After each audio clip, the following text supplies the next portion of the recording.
Hey, how's it going? Right on, right on. Well, this is a super special episode of the Neighborhood Bike Shop.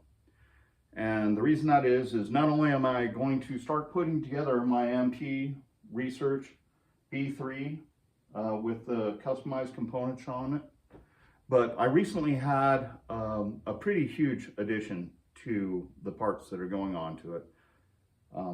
I, over many years, ended up becoming friends with a gentleman named John Grafton. And he created mountain bike componentry all through the, late 80s, 90s, and early 2000s, and is still building, as far as I know, till now. And really influenced the mountain bike industry in a bunch of really cool ways that are still reflected in several different companies along the lines. Even though John's stuff is a little bit harder to get hold of nowadays, it's not impossible. So you guys need to go out and visit his website, throw this dude some work, because he builds the most awesome stuff on the planet, I'm telling you. Anyhow, I had a conversation with John over social media where I described to him that I had a project, this B3, and that I really wanted to have his fingerprints on it. And what I really meant is I wanted to have a part made by John on this bike. But I wasn't thinking something expensive. I was thinking like a bolt, a top cap, a couple end caps for some cranks, something small, something along the lines of, a $30 or $40 part that maybe he would consider to put on here. I don't have any money. This is all like just done off of the stuff I have in my shop, or done with the courtesy or kindness of others. And so John said, hey, I could put this or this on that bike. And they were both way too expensive options for me. I was like, whoa, that's way too much. That's too much kindness. I would be happy with like a poster or an autographed part that I could put up in my shop and just, to pay homage and remember you. I mean, if we can't do a bike part, and it's the only other choice is, a simple bike part or an expensive bike part, I just want to go with something simple and keep it mellow. I don't like taking advantage of the people that I know, because I know a couple people anyhow. So John wrote back to me and he said, I just sent you off a package and I hope that you really enjoy it. I know you will. And I had no idea what he was sending. And so the package got here just the other day, and it came in a rolled up tube, like an architectural tube. Like I was an architectural designer for a couple decades, and we used to carry all of our drawings in rolled up tubes, and this came in a rolled up tube. So the first thing I thought was, poster, kick ass, that'll be awesome in my shop. And I was right. I opened up that tube and there was a poster in there. And, it was dedicated to me, and it had super nice, like a little message to me in the upper right-hand corner. And it's going up in a special spot in the shop, in the Shotson, as it were. But I'm not sure exactly where. I'm thinking right there, but you don't know where right there is right now. Anyhow, so I get this, and I'm looking at it, and I'm just like, this is so cool, man. How awesome is this guy? Not only has he sent me a shirt and a hat, right, in the past, but he's also just been such a cool person. Like anytime that I have like a question about some historical issue that has to do with like componentry back in these days, and he would be able to give me some kind of perspective on those kinds of things. So I was just stoked on that I was interacting with a childhood hero and legend of the industry. The fact that he sent me a shirt and a hat, over the moon, man. Just super excited for it. Granted, I had just like survived a thing where I probably should have died, and it was maybe even a gift like for a dying dude kind of situation, which I could totally understand. A lot of people have written me off, but not so far, not so far. Anyhow, so he sends this tube, and it's got the poster and a write up on it, which are just enough. That's enough. And like the tube has still got like this weight in it, but it's not much. It's super light. And I'm like, what is that? Slide it out, and it's a pair of his brake levers, and they're polished, like perfect for what I'm doing on this B3. In fact, I'll show you a picture of him right now. Okay, these are his levers. Now, there's something that a lot of people will notice is there's no guard on his levers like there normally is. And there was. There was a heavy rubber guard that was on this lever, but I really wanted to do something different. I'm a customized guy, so I go too far whenever I get a chance on design and customization. And one of the cool things I wanted to do was to get these covers off and replace them with a white lever cover, which I know is just going to be awesome, especially when you see the motif of this entire bike. And not only that,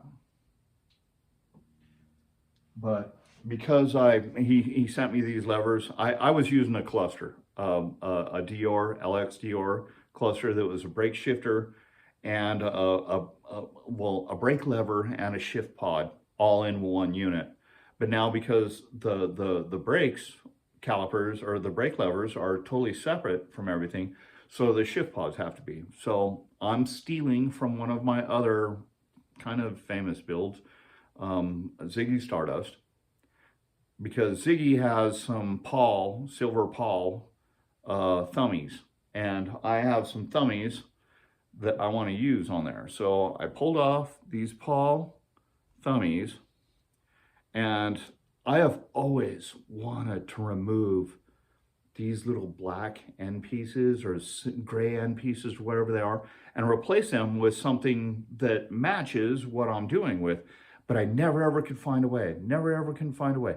Let me just tell you this, because of this and this, I figured out a secret way to pull these little guys off of here so that you can customize this. So if you want to see that, you're going to have to wait until the second video, because I'm not even going to go anywhere near that stuff until it's time. But this is a cool thing. This is really cool. Also, I will go into detail about how I removed the Grafton rubber lever cover without scratching it, because this thing is still just a mirror on both sides all the way around. So now, having talked about John a little bit and his contribution to this project, this is a second video in a series that may be 3 videos, it may be 4 videos. It depends on how long it takes me to assemble this, because I am not going to rush myself, and I'm not going to do like I did in my most recent video, smash it all into one. So I'm not going to have an hour and 15, hour and 20 minute runtime video of stuff. I'm just going to keep it to like 20 minutes, hopefully no more than 30 minutes. And hopefully I can do that in 2 or 3 more videos, but we'll see. We'll see how long that takes. Either way, this is what we're building. A B3 AMP Research fully suspended bike from 1993, 92, 93, I believe. I think the AMP3 reflects a 93.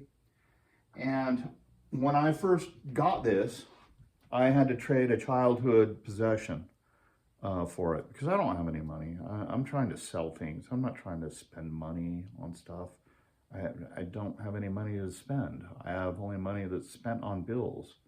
So I traded for a AMF trike push pedal chopper, Evel Knievel style, and some cash on the side in exchange for this bike. And I made some cash so I could pay some bills, and at the same time I got a bike that I was truly excited for, like truly have wanted one my entire life. And so I've already done the disassembly and I've done a bunch of customization.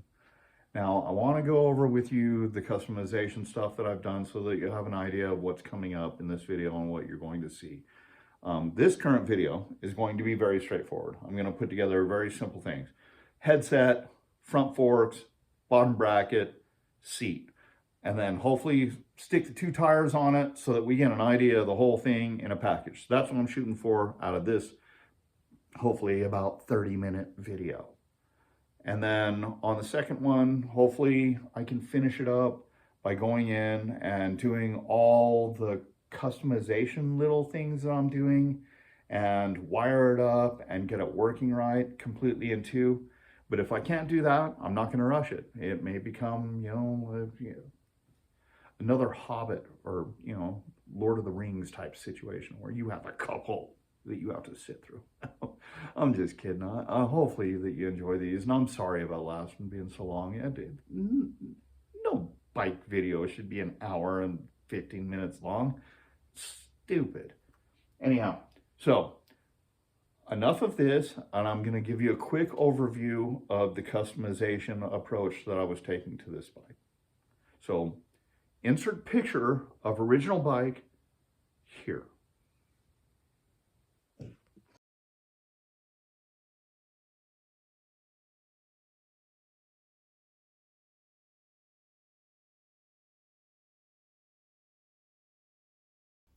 The general idea that I came up with was I was going to replace all black components with white components. Now, this may seem like an easy thing to do, but when you start looking at the quantity of black components on a bicycle, you'll start to see how difficult this really becomes. So on this bike, I basically went through and disassembled everything and figured out what I could paint white and how. So we'll just start with the seat. Obviously, I didn't paint the white seat, but the seat is going to work great on these seat post clamps that will be recessed into this seat post and then attached to that seat post clamp. And then I'm going to do the shock. The shock on the frame is going to be white, which also means that the headset has to be white as well and have its own custom pressing leather inserts, which is fine. And then that gets you to the suspension. This rad AMP suspension fork just is beautiful and is cleaned up super well. I haven't had to change a single thing on it other than clean it and make it ready for what we're going to do to it. Then I went to the chain rings and I scrubbed everything, and then I painted the outer chain ring, this guy, white to match everything else. And then I have ground off all the paint on the chain texture so that I can go back in and just, it'll be clean. It won't affect the chain at all, won't contaminate it in any way.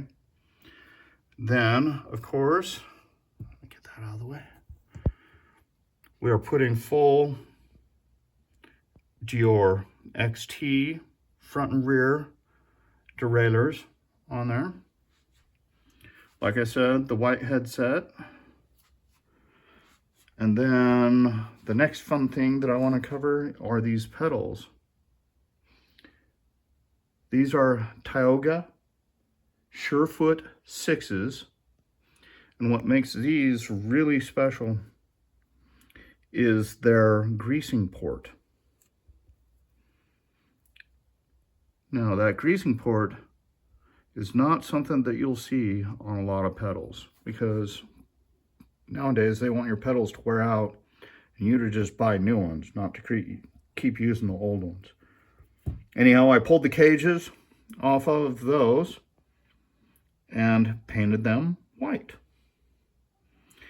Now comes in the componentry that John kicked down, which are these brake levers. I mean, these things are just stunning. They're like mirrors, completely beautiful.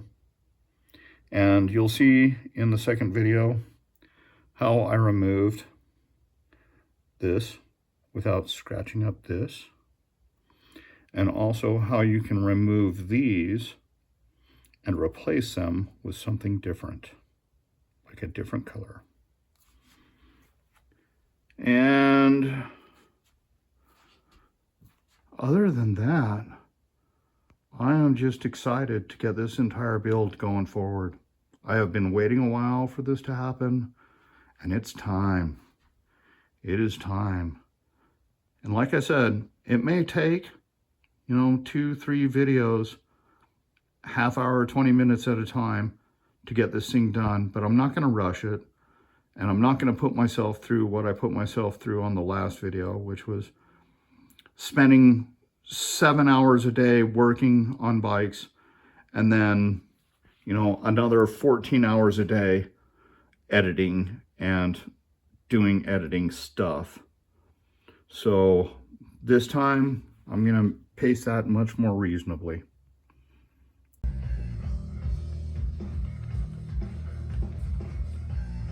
All right, so again, this is Mark Peterson from the Neighborhood Bike Shop, and I'm about to assemble my AMP Research V3 with all kinds of customizations on it.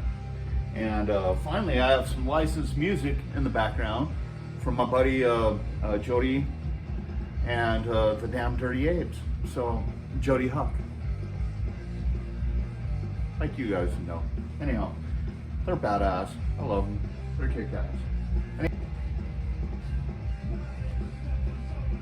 We have a headset bottom cup, and I'm going to press that into place.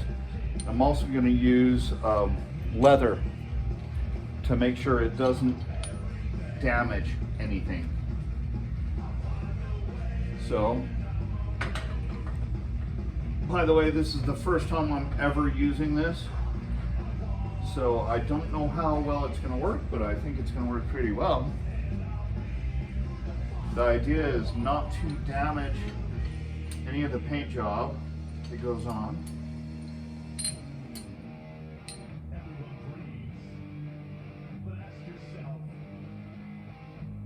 And to do that, I need leather on both sides.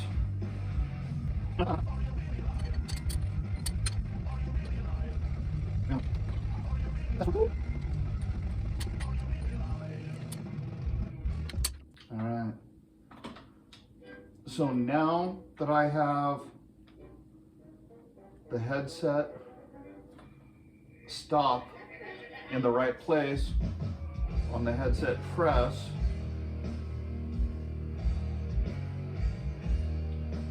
I can press the lower cup into place.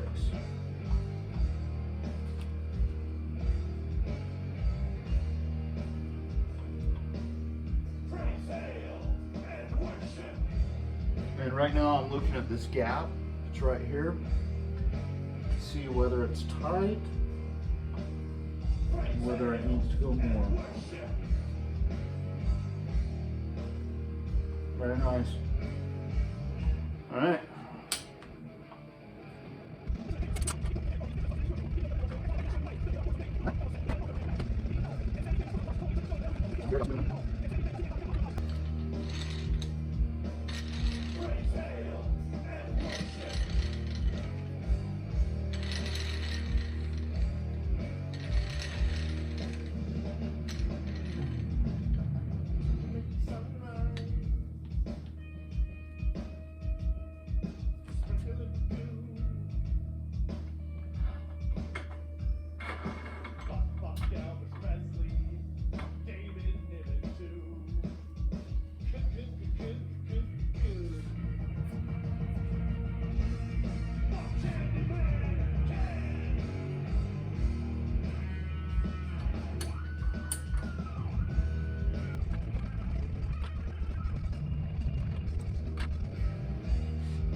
Okay, now that I have everything kind of positioned the way I want it to be, I'm going to start pressing that top bearing race into the headset.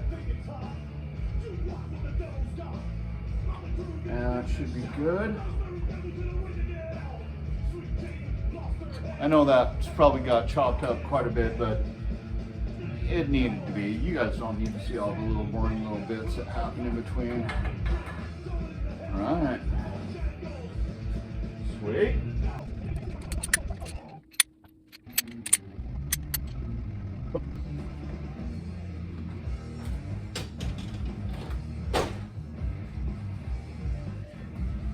All right. Now to install the forks.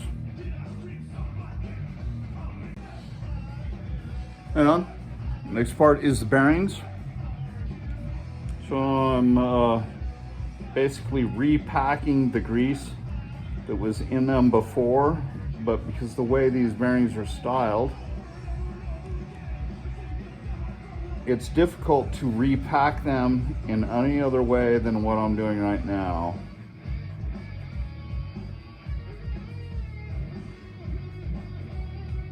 So I've got that ready to go into the bottom. I'm hoping that grease will hold it in place. Huh? It won't. So I'm going to take it out and put it in the top one, because these are the exact same bearings either way.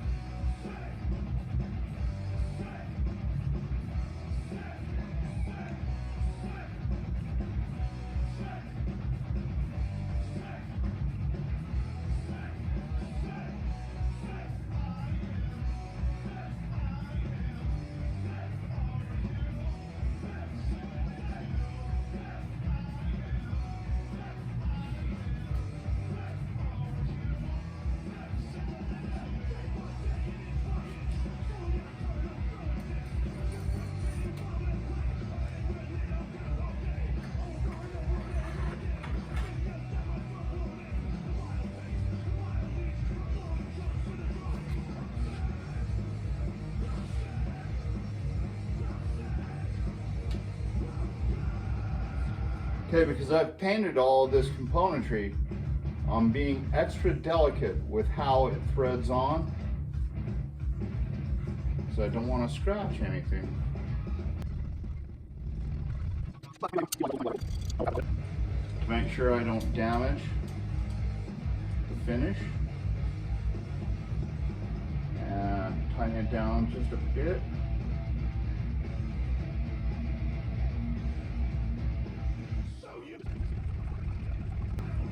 Okay, I wouldn't always do this. This is an approach where I'm trying to be excessively careful of the assembly of the parts to avoid scratches.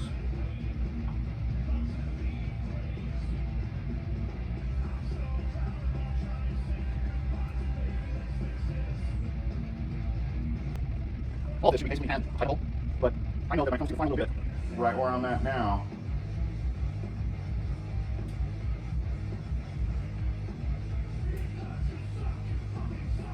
could be the perfect spot. Nice. Awesome. Now, have this washer. There's a groove on the back. And I have this headset spacer.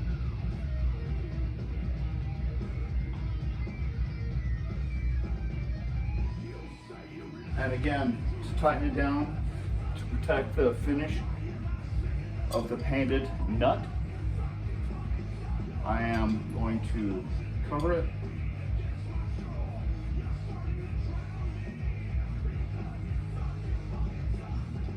And that's just until I know where we're at later on the whole thing.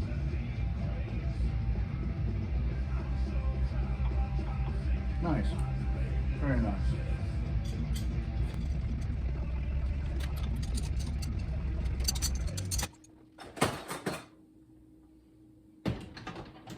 What kind of beer do you like? Heineken. Pabst Blue Ribbon.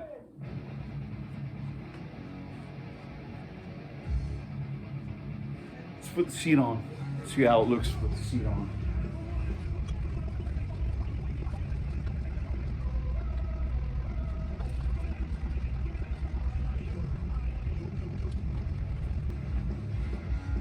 Okay, this seat post clamp is a little bit different than a lot. It's got two clamp elements.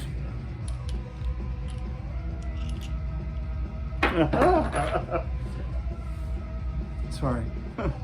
That clamp together with this element over the top of them, and then these two things go on either side of the rails, and it holds it in place.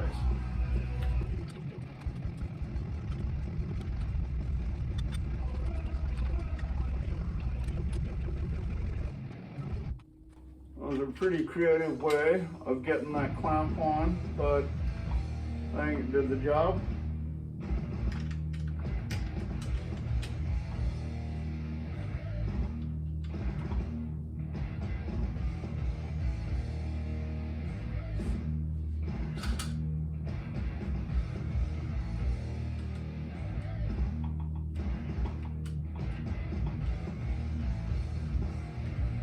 All I'm doing is eyeballing it close to like the top two kind of level to get it close. We'll deal with this later, but you can see what I mean about the white, the contrast on the front fork. Oh yeah. And to go much further, we're gonna slap seat post clamp on here.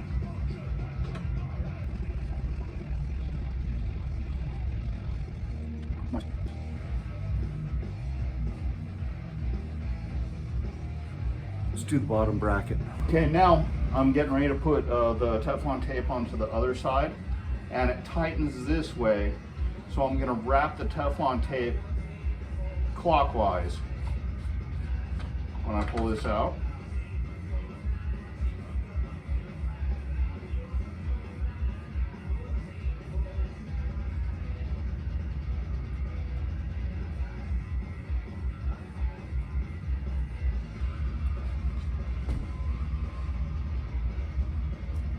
I'm gonna put basically two wraps on it and then pinch it off.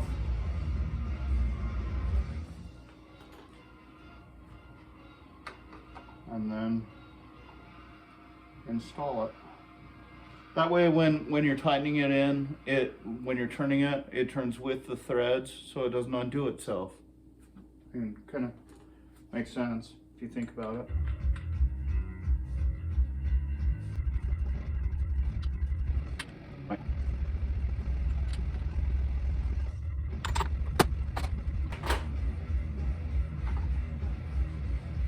Like I said, I'm not going to rush this. I'm going to just do this at my pace, and it is what it is.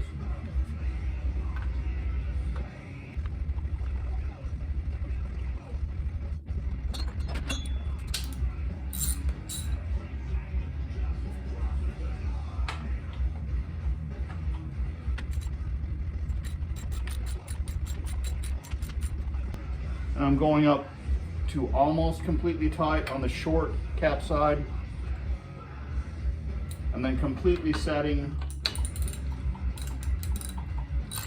the side that has the longer part of the bottom bracket. On the last video, I got this stuff a little bit switched up, but it was an interesting situation.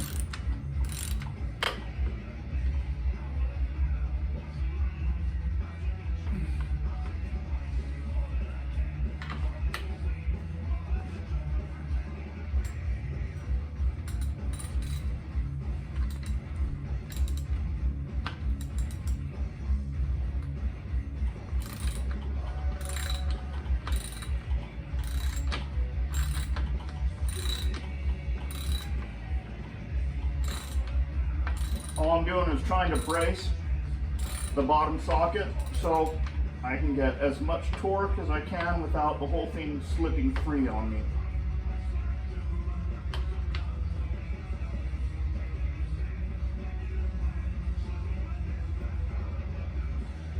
And putting that Teflon tape on there, you'll get some stragglers. It's not that a big deal. The more important thing is that it fills up the cracks of those threads. Right. Ooh, guess maybe a little shock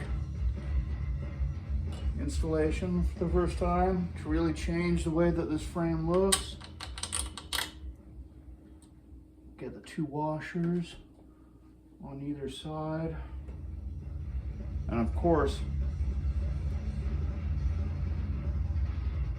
these washers are getting a bit of grease on them.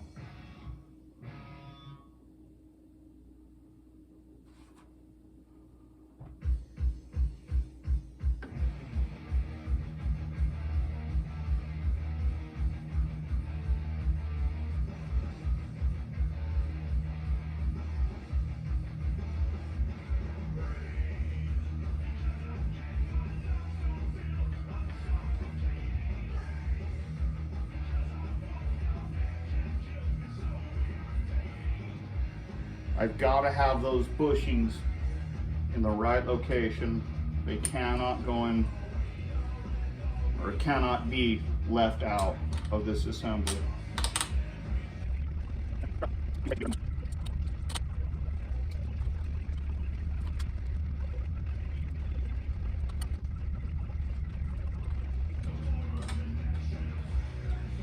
There we go. That's what I'm talking about right there. Just being careful though, taking your time.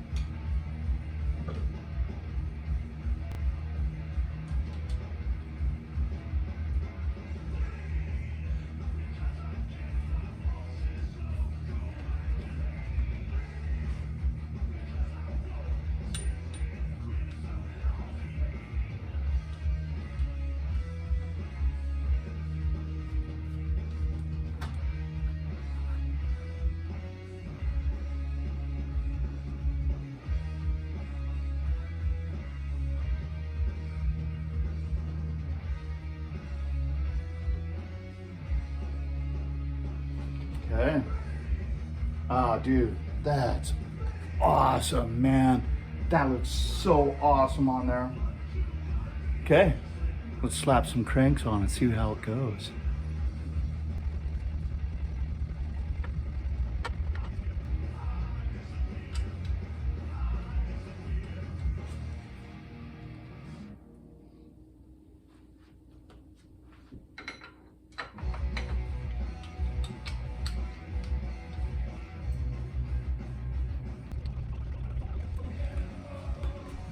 And I need to move everything down to the seat post.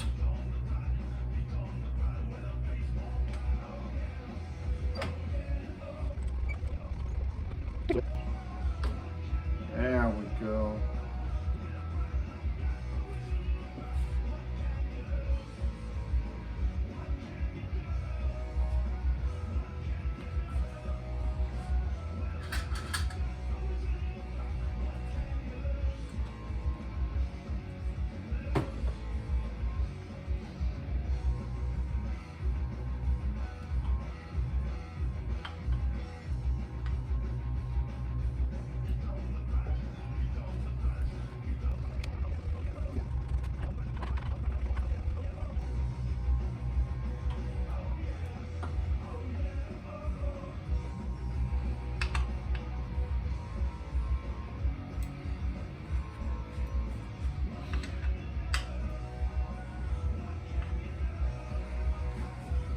Sweet.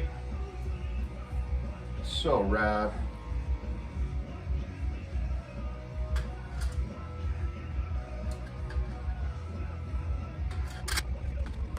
What if we threw the bars on?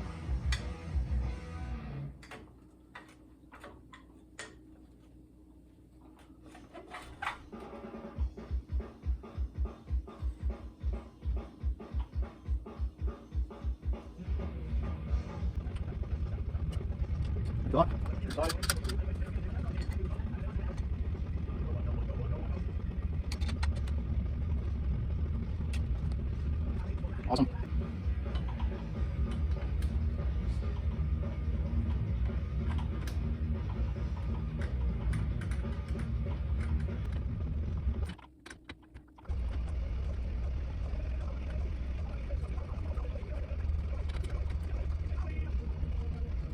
Nice. One tire.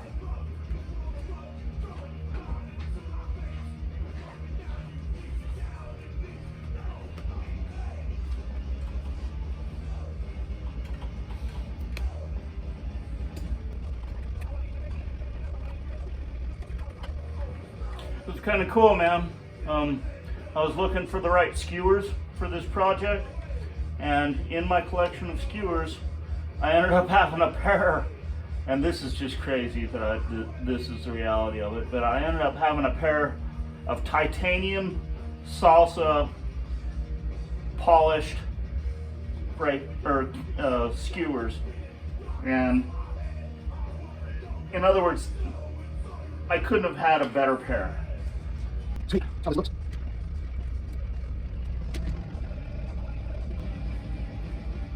All right. So that's the first little bit. I'm gonna cut time there and we'll move on to the next day, and I'll do some more a little bit later. That's the end of this video, but look forward to part 3 and hopefully the conclusion. If not the conclusion, then just the next part of this episode. Anyhow, thank you for joining us here at the Neighborhood Bicycle Shop. Love you guys, and I hope you're having a great day. Later.